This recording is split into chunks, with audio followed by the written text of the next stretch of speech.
Alguns erros que nós cometemos no início de toda a carreira profissional é de não estabelecermos de maneira clara o nosso ponto de partida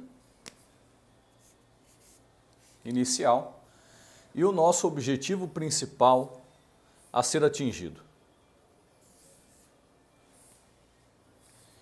Esse é um erro. E um segundo erro clássico, e aqui é o mesmo ponto, vou fazer um comparativo. E o segundo erro clássico, consequência desse primeiro, é de que, ao percorrer esse caminho, nós não mantemos uma linha linear para o alcance desse objetivo. Enquanto que se conseguíssemos obter nessa trajetória uma linha reta,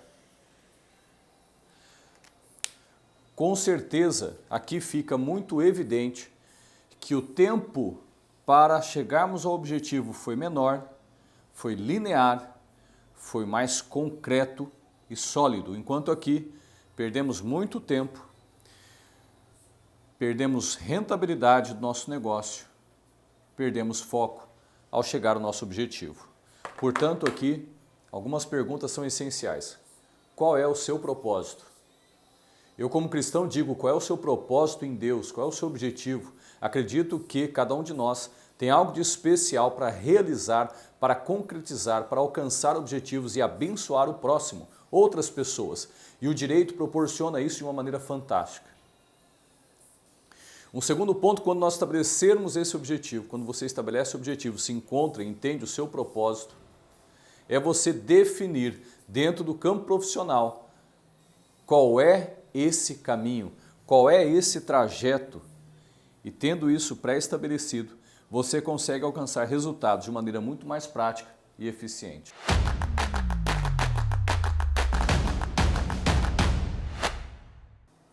Olá, sejam todos bem-vindos, novos advogados, advogadas, colegas, advogados plenos, sênios, ao projeto Advocacia de Dentro para Fora, onde eu criei um método especialmente para o início da carreira jurídica, fruto da minha experiência, daquilo que eu vivi, trilhei, acertos e erros, e também após anos de consultoria jurídica específica para a gestão do escritório, gestão de carreira, e, portanto, fazendo uma revisão e avaliação, criei um método para alcançar resultados desde o início da sua advocacia através de foco, área de atuação e estratégia nos honorários contratuais. Portanto, hoje eu quero falar com vocês sobre direito previdenciário, uma espécie de benefício de grande procura no escritório de advocacia, que é o benefício de auxílio-doença. Mas antes, deixa eu fazer um convite especial para você que se interessou, que agradou-se desse conteúdo, quer saber mais, então é importante que você se inscreva no nosso canal do YouTube, nas redes sociais Facebook e Instagram. Todo dia nós temos um vídeo novo, inclusive vídeos tanto de conteúdos que vão agregar valor à sua advocacia, quanto também aqueles conteúdos relâmpagos para que você possa assistir aí no intervalo de almoço, no início ou no final do dia, para que você possa trazer insights, ter insights de aplicação prática para o seu escritório, de modo a alavancar os resultados da sua advocacia, seja você que está iniciando do zero com sua advocacia ou doutor, doutora que já está com seu escritório consolidado e quer aprender de ferramentas de gestão da advocacia, agregar valor à sua carreira, ao seu escritório. Bom, esse é o projeto Advocacia de Dentro para Fora, para aqueles advogados e advogadas em início de carreira ou aqueles colegas que querem agregar valor ao seu escritório, e vou falar sobre direito previdenciário, espécie de benefício, auxílio-doença.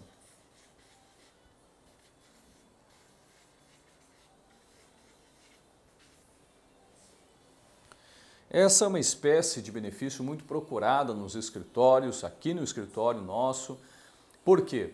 Porque é no momento de muita sensibilidade do segurado, carece de um atendimento com urgência, justamente porque na maioria das vezes ele está trabalhando e é acometido de uma doença ou sofre um acidente de trabalho e, portanto, não mais consegue retornar à sua atividade laboral. A consequência disso, evidentemente, é a falta de renda que mantém e que garante a subsistência do segurado e da sua família, dos seus dependentes. Então, é num momento de extrema necessidade e que ele se vê desamparado. Desamparado inicialmente porque tem a negativa do INSS. Normalmente esse cliente ele já procurou o INSS, já realizou uma perícia médica na via administrativa e teve o benefício negado, ou teve o benefício concedido com data de alta, cessação automática, então também traz muita aflição e ansiedade. Então aqui a primeira situação é de uma negativa ou a chamada alta programada. Que significa dizer uma situação de desamparo social. Então, um momento de extrema delicadeza, um momento de extrema sensibilidade do segurado, onde você deve ter em mente e compreender essa situação que ele traz de urgência, de necessidade, né? E aqui nós estamos falando de benefício de natureza alimentar numa situação de extrema urgência, ok? Essa compreensão é importante porque você deve, no momento do seu atendimento, deixar isso muito claro, que você compreende a situação e que você vai demandar todos os esforços necessários para a resolução da sua situação, da sua questão. Para a resolução, esforços para a resolução, é isso que você garante. Um advogado, advogada nunca deve garantir o resultado, até porque isso não depende das suas forças e esforços, a decisão não está na ponta da sua caneta. Está efetivamente a decisão junto ali ao perito administrativo ou até mesmo se houver a demanda judicial, não é? A depender da sentença do juiz. Então o que você precisa é transparecer, transpirar isso, que você compreende a situação e que você sim irá prestar um atendimento visando a resolução do problema, que é efetivamente garantir a subsistência do segurado através da reparação da injustiça cometida, do ato administrativo abusivo e ilegal. Claro que isso tudo você vai ter, primeira, a formação da sua convicção através da análise dos documentos médicos. Bom, vamos falar um pouco sobre essa espécie. Compreendida essa situação, qual a situação que o cliente chega no seu escritório, é verdade? Compreendido isso, vamos fazer aqui, delinear um pouco sobre essa espécie de benefício.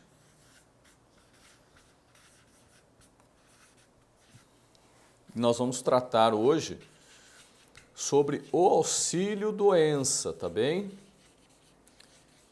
O auxílio-doença previdenciário, tá? Não vamos tratar aqui do benefício espécie acidentário, vamos falar do auxílio-doença, tá bom? Vamos falar um pouco sobre o aspecto doutrinário.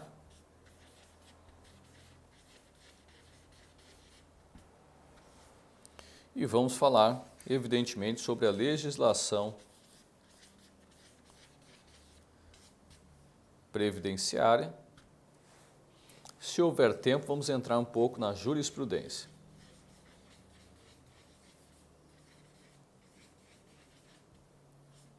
Também quero sempre aqui, vamos só sentar aqui. Quero sempre também, no decorrer da nossa aula de hoje, falar sobre os aspectos práticos que acontecem no dia a dia do escritório de advocacia. Eu sempre acredito, e esse é o objetivo do nosso projeto, das nossas aulas, é trazer para você, meu querido colega advogado, advogada, conhecimentos que vão enriquecer a prática da sua advocacia, visando especialmente transmitir a experiência, a expertise de um escritório já há anos atuando nessa área, de modo a que você possa receber esse conhecimento e colocá-lo já em prática na sua advocacia, ok? Esse é o objetivo. Portanto, é uma construção com você. Desde já, quero convidá-lo a deixar o seu comentário, se está fazendo sentido, se você quer que a gente possa explorar melhor algum ponto da aula ou se não até mesmo outro segmento numa outra aula, ok? Então deixe o seu comentário, é importante, e também, por favor, compartilhe com seu sócio, associado, advogado, colega, que você inclusive pretende um dia fazer uma parceria, desenvolver um escritório junto, aumentar, ampliar a sua advocacia, a sua banca, ou iniciar com colegas, enfim, compartilhe esse conteúdo para agregar valor também aos demais colegas e assim construirmos juntos uma aula prática e eficiente que traga valor à sua advocacia.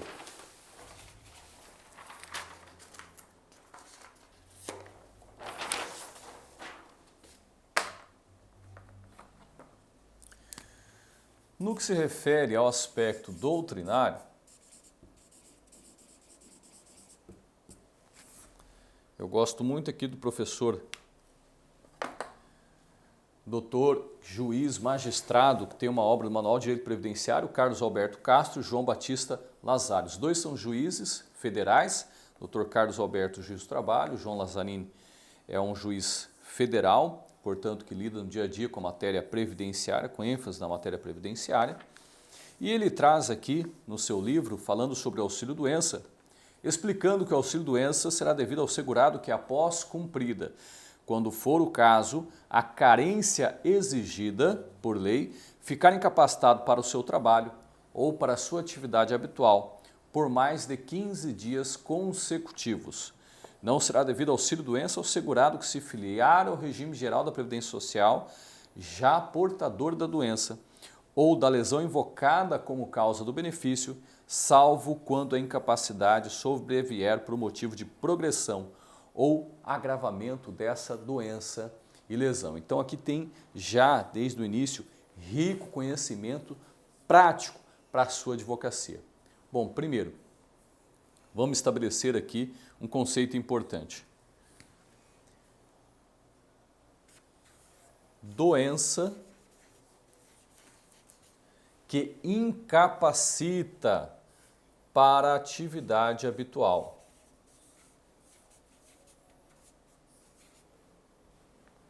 Para a atividade habitual. Aqui tem muitas questões ricas e práticas, que traz solução para casos práticos no seu escritório de advocacia. Primeiro, a pessoa tem que ser acometida de doença com um CID, com um código internacional, com um diagnóstico, seja por atestado médico e sempre, se possível, exames que tragam um diagnóstico e atestado que relata ali qual é o prognóstico, qual é o tempo de incapacidade, se essa incapacidade ela é total ou parcial, permanente ou temporária. Sobre isso, a primeira dica aqui que eu dou para você, meu querido colega advogado e advogada, faça um requerimento para o médico. Eu vejo poucos colegas exercendo essa prática. Faça um requerimento para o médico do seu cliente, do seu segurado. Eu tenho aqui no escritório um requerimento padrão, onde todos nós, no primeiro atendimento que se refere ao benefício de auxílio-doença, nós apresentamos nosso cliente e pedimos, olha, no próximo atendimento médico, apresente esse requerimento. É um requerimento onde eu faço um pedido, uma solicitação, para que o médico especialista traga esclarecimentos sobre a doença, diga se essa doença incapacita para a atividade habitual X específica, eu coloco nesse requerimento, olha, por favor, médico, me diga, para a atividade habitual, pedreiro, vendedora, secretária, auxiliar administrativo, qual é a relação dessa doença, porque ela incapacita para essa função. Isso é importante, isso faz toda a diferença. Doença que incapacita para a atividade habitual. Então, faz um requerimento, doutor, doutora, faça um requerimento para o seu segurado, para o seu cliente, para que ele vá até no retorno médico, na próxima consulta, o apresente. Olha, eu quero saber se essa doença, ela tem efetivamente o potencial para gerar incapacidade para a atividade habitual. Primeira coisa. Segunda coisa, essa incapacidade para a atividade habitual, expressamente no atestado, ela é temporária?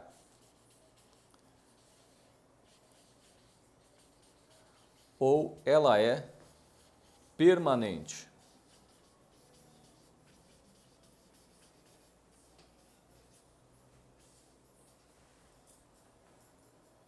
Ela tem um prazo, dentro desse prognóstico, realizando o tratamento, ela tem a possibilidade de 60, 90, 6 meses ter sido já previamente estipulado que ele vai estar boa, sarada, apta ao retorno da atividade, ou essa incapacidade ela é permanente pelo quadro clínico, gravidade, prognóstico é que ela é uma incapacidade permanente, né? Essa definição aqui vai ajudar muito no sucesso ou insucesso da perícia administrativa e da perícia judicial também. Todos os documentos você utiliza tanto na via administrativa quanto na via judicial. E esse requerimento ele vem fundamentado a uma resolução do Conselho Federal de Medicina que estabelece isso. E quando a gente faz o requerimento, o próprio nosso cliente, o próprio paciente do médico já está autorizando essa prescrição. Um segundo detalhe importantíssimo e fundamental é que o médico descreva qual o CID dessa doença. Sem o CID, tá? E às vezes acontece, pensa que não acontece. O cliente vem, traz um atestado médico, acompanhado ou não de uma negativa administrativa, e a gente olha o atestado, não tem o CID, não tem o Código Internacional, a classificação segundo o Código Internacional de Doenças. Esse atestado é reprovado sumariamente na via administrativa.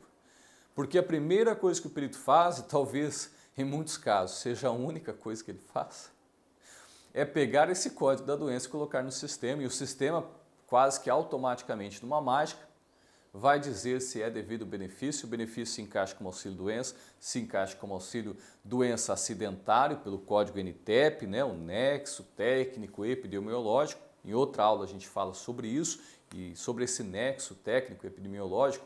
Tem muitos detalhes ali para atuação previdenciária com o segurado e para atuação previdenciária também para as empresas, como impugnar o nexo causal com o acidentário, que isso traz reflexo para a empresa no aumento da alíquota RAT.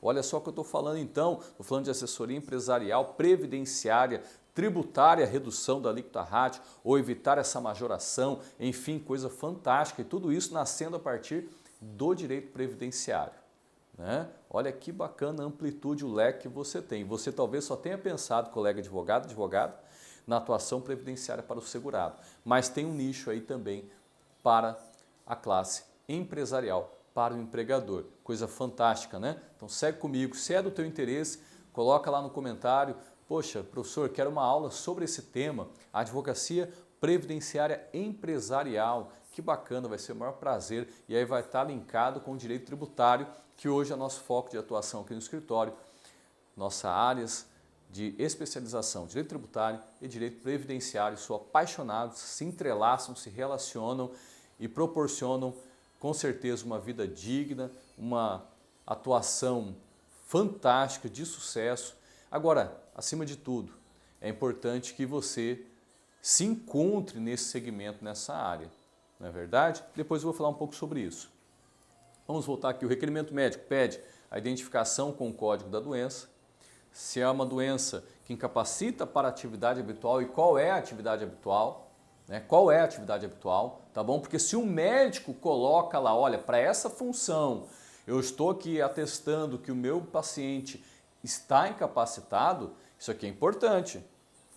Isso aqui é importante, porque o outro médico, para ele negar o perito, ele vai ter que dizer, ele vai ter que desqualificar o atestado, e isso você vai levar para subsídio judicial. Entende? Então, é fundamental, quanto mais específico for o atestado, vai melhor subsidiar a sua tese de defesa. E aí já vou dizer, fazer um parênteses aqui, são poucos, a maioria dos médicos atendem o nosso requerimento, mas alguns simplesmente negam, se abstêm, negam-se de se fazer isso. E aí tem algumas medidas a serem tomadas, tudo, mas a principal delas, já oriento desde já deixo aqui a dica, é mudar de médico. É mudar de médico. Teria um caminho de reclamar no Conselho Federal de Medicina, porque existe a resolução que determina assim, mas já te antecipo que a melhor coisa é mudar de médico, né? Você vai começar a brigar com o médico que lhe atende o seu cliente, besteira, altere, mude de médico, e tem muitas opções Tem a maioria dos médicos que atende esse requerimento. Então é muito bacana, vale a pena. São 8h30. Um outro detalhe importante nesse requerimento que deve constar é, falamos então CID, temporário permanente. Essa incapacidade, ela é total para a atividade habitual, não pode mais exercer essa atividade, ou ela é parcial? Não, o segurado, paciente, pode exercer, ou o cliente, né, os médicos hoje tratam como cliente, podem exercer a sua atividade habitual de forma parcial, né, ou total. Então, que possa haver a descrição dessa condição do segurado, do cliente, do paciente. Isso vai fazer toda a diferença. Deixa eu até pegar aqui e já dar uma olhadinha. Um outro requisito importante para constar no seu requerimento, isso aqui é muito importante, qual é a conduta terapêutica no tratamento.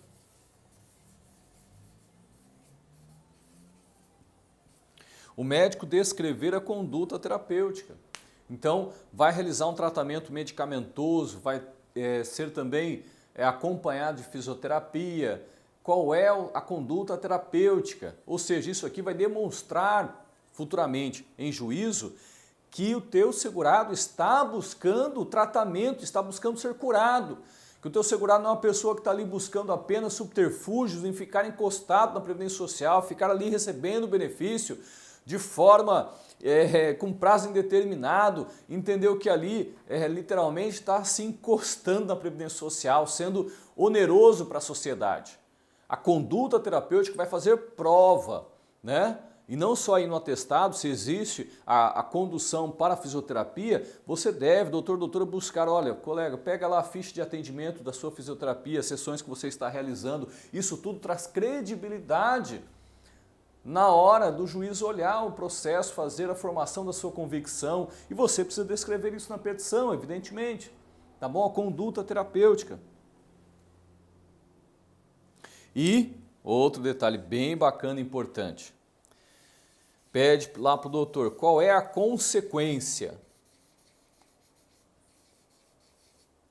do retorno ao trabalho.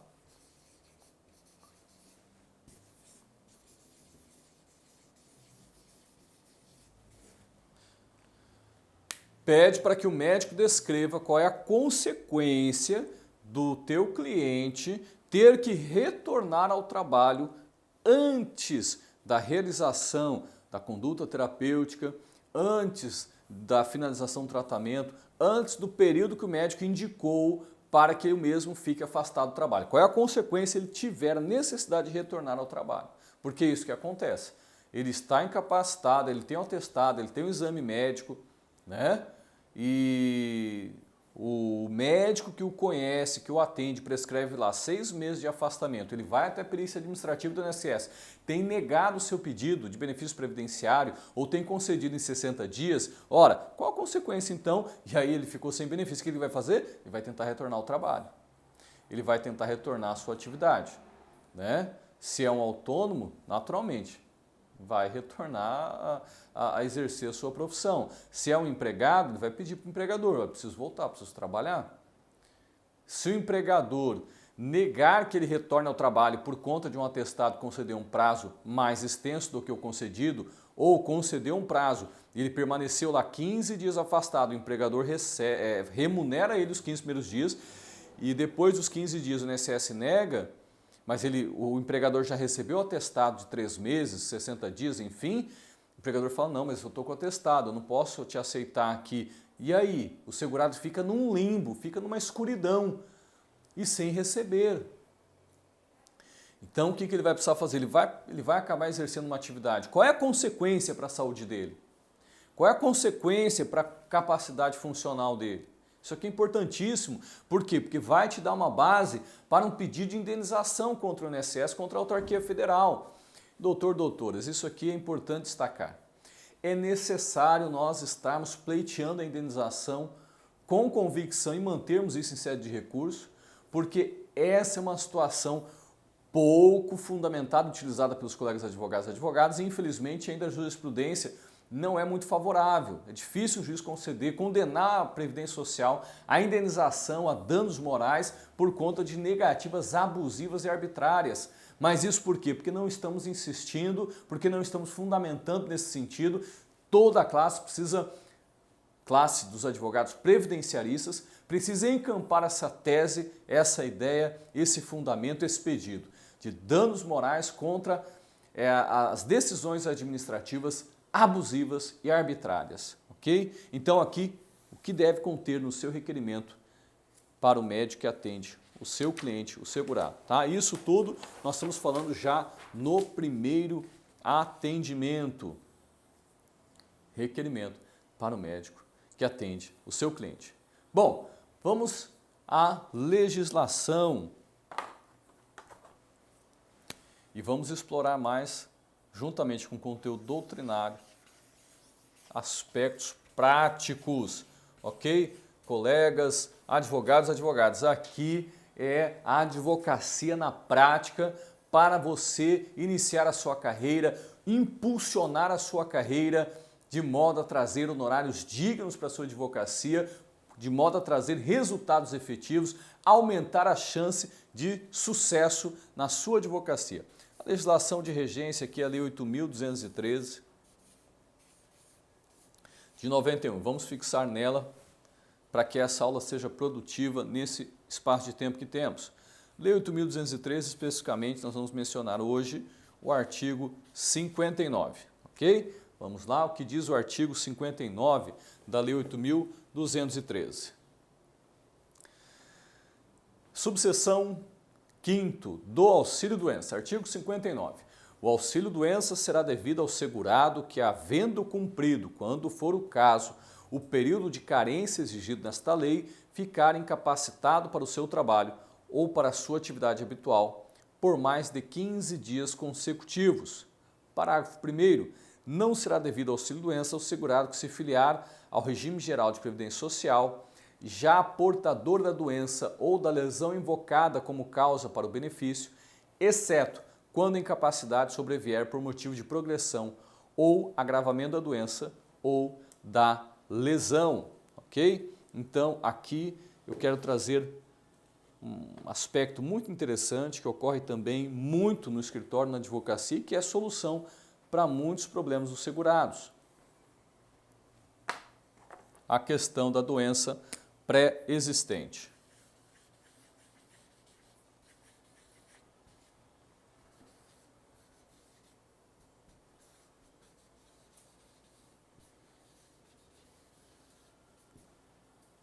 Ficou o T aqui duas vezes.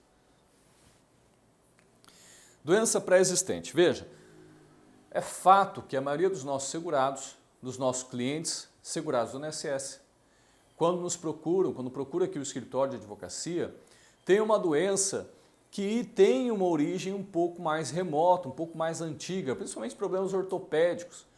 E aí gera um embaraço, um obstáculo na concessão, tanto administrativa quanto judicial. Não raras vezes nós já tivemos a negativa do INSS porque ele fixou que o segurado tem uma doença e a sua incapacidade foi reconhecida, porém ela é pré-existente, seja a filiação ou seja o reingresso à Previdência Social. Ou seja, é aquele caso em que o segurado tem um período de carteira, depois, por conta do desemprego, ele exerce uma atividade como autônomo, contribuinte individual, mas de fato é realidade que essa pessoa muitas vezes falha nas suas contribuições, deixa ali umas lacunas e desenvolve uma patologia, mas ele de fato ele retorna ao trabalho, ele consegue trabalhar, ele tem as suas contribuições, retoma as suas contribuições, percorre ali um período de tempo e aí por conta de forçar o trabalho, de se esforçar, tem um agravamento da sua doença e aí resulta na incapacidade total e definitiva. E aí quando ele submete a perícia administrativa, ele, no afã, no desejo de provar a sua doença, como é o histórico dela, como ela lhe incapacita para o trabalho. Então ele traz exames antigos, exames novos, recentes, no afã de provar que está falando a verdade.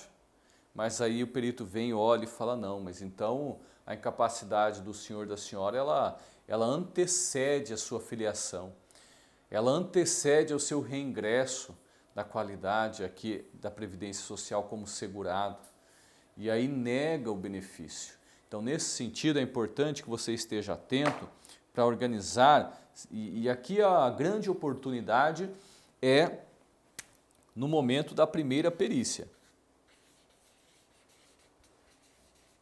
a administrativa, tá? Esse é o momento ideal para que você, advogado, advogada, possa organizar para o bem do seu cliente, usando a verdade, mas organizar as provas que serão utilizadas e demonstradas em perícia.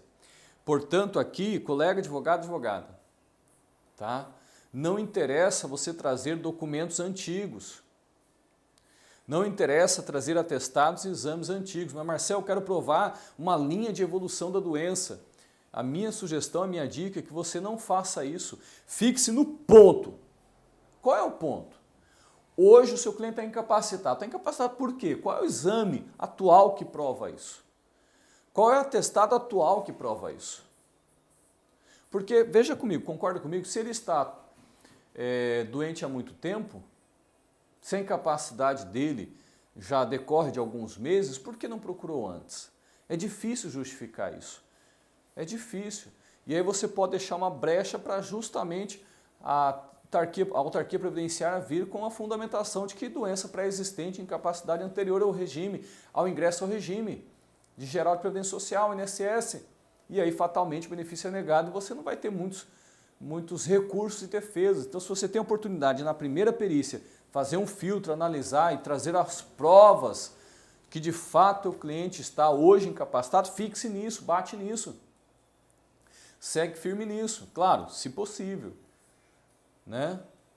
Agora, vamos lá, um cliente aí com esclerose, e aí a esclerose, ela vai avançando, né? Ela não é uma doença que surge e a pessoa fica incapaz. Não, ela surge, a pessoa vai fazendo tratamento, vai contornando, vai buscando melhoras e conter a doença, mas ela é uma doença que evolui de forma inevitável, né? Na medicina é inevitável. Então aí, claro, não tem muito que, a não ser você provar realmente que é uma doença que buscou o tratamento, conduta terapêutica, hoje está incapacitado, tá? Mas sempre que puder, se é uma questão pontual, a minha dica é que você faça uma análise já na primeira perícia, levar os documentos contundentes e atuais da incapacidade. Marcel, mas meu cliente já veio, ele foi sozinho, passou a primeira perícia, eu estou vivendo já esse momento onde ele trouxe alegações de uma doença pré-existente. Bom, aí a dica é a exceção do parágrafo 1º do artigo 59.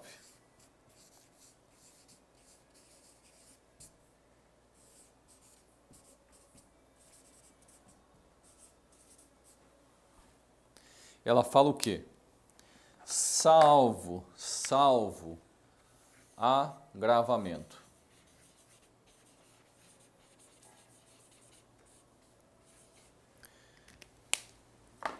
Então, aqui, doutor, doutora, você tem que fixar a sua tese. Provar por documentos, por testemunhas,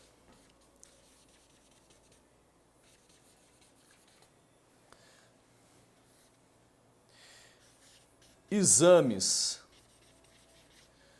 antigos, mas também exames novos e atestados que apontem, e aí de novo, a importância do teu requerimento. Doutor, caro médico, médica que está atendendo meu cliente João, que é servente, que é pedreiro, que é auxiliar administrativo, o mesmo tem aqui uma doença um diagnóstico de enxaqueca, mas que evoluiu para uma enxaqueca crônica, que evoluiu para um outro prognóstico, para um diagnóstico mais severo, para que o médico descreva isso. Descreva que houve esse agravamento e que atualmente ele está incapacitado para o trabalho. Tá bom? Testemunha, Marcel, para quê? Para provar que ele trabalhou, estava trabalhando, mesmo doente. Mas que ele, por conta do agravamento da doença, hoje ele está incapacitado. Você precisa demonstrar isso na perícia administrativa, na análise administrativa, que isso também daí vai subsidiar na sua tese judicial. Judicial. Dentro desse tema é vasto, mas eu quero aqui fazer um convite a você. Vamos construir esse conhecimento junto. Foi útil para você, meu colega advogado, advogada? Lhe ajudou, contribuiu, enriqueceu para a sua advocacia? Gostaria de que em algum ponto nós adentrássemos, aprofundássemos um pouco mais, ou em algum outro ponto. Tem alguma consideração para agregar valor a essa aula? Deixe o comentário, será visto por outros colegas advogados e advogadas. Vamos contribuir para o sucesso e formação de mais advogados de sucesso. A advocacia vale a pena sim, proporciona uma vida maravilhosa. Agora, precisa saber se você é vocacionado para essa área, para esse segmento. Isso é fundamental. Isso é fundamental. Conhecer a si mesmo, saber qual é a sua vocação, é fundamental para o sucesso de qualquer carreira profissional. A uma, porque vai trazer satisfação pessoal. Consequência disso vai te motivar. E você motivado vai conseguir caminhar em excelência, avançando e vencendo os desafios. Quero aqui compartilhar algo muito especial. Veja se faz sentido para você. Na linha da trajetória de uma carreira de sucesso, você tem 2 pontos. E aqui é um comparativo, por isso 4 pontos. Mas vamos aqui imaginar que esse é o ponto inicial. Onde você está? E onde você quer chegar? Qual é o seu objetivo? Dentro desses 2 pontos, você tem um caminho a percorrer. Se você, meu colega advogado, advogada, nesse caminho, não tiver foco, não tiver claro o seu objetivo e de maneira estratégica, e isso estou falando aqui para advogados, portanto um foco de área de atuação, a estratégia de alavancar resultados na sua advocacia, você vai fatalmente, aconteceu isso comigo, gente, aconteceu isso comigo, então estou falando com propriedade, e aprendi isso, e apostei e deu certo. Mas no início da minha profissão, sem orientação, sem uma aula como essa, eu atendi direito previdenciário, atendi direito consumidor, atendi direito de família, cheguei a atender direito criminal, cheguei a atender direito civil, contratos, fui. E aí chegou um momento que eu atingi um objetivo, atingi um resultado, investi em consultorias, investi em gestão de advocacia, em tempo, em equipe, em time, e passei a trilhar um caminho muito mais vantajoso, que foi ligar esses 2 pontos em linha reta. Com foco em área de atuação. Marcel, mas e aí, eu vou perder casos, vou perder clientes que me trouxeram outras áreas? Não, meu querido, você não vai perder não.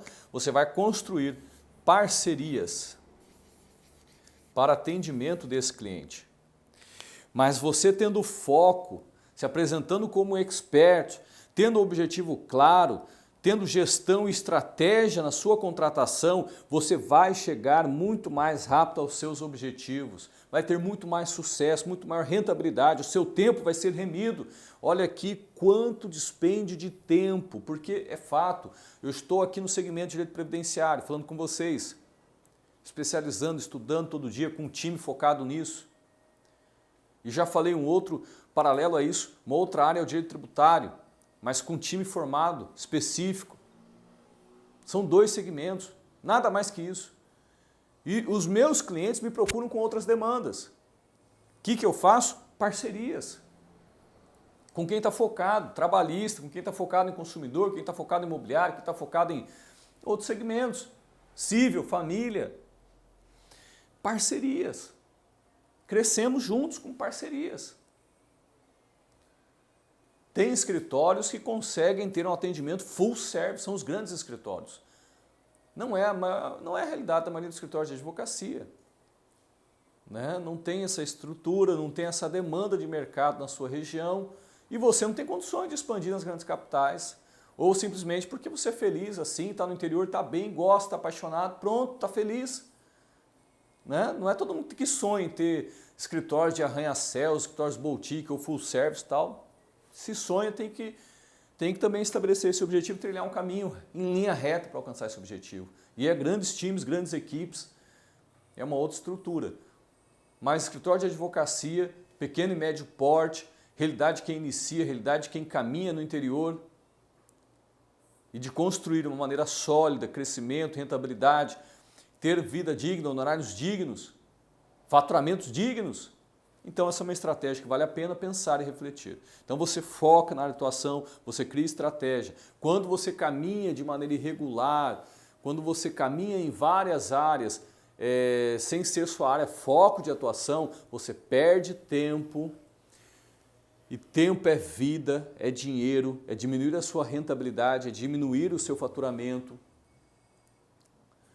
É dedicar muito tempo e alcançar resultados inexpressivos ou pouco expressivos. Por quê? Porque você não é especialista. Você não tem time especialistas nisso. Então o que você faz? Parcerias com quem está especializado nisso. Foque e se especializa na sua área de atuação.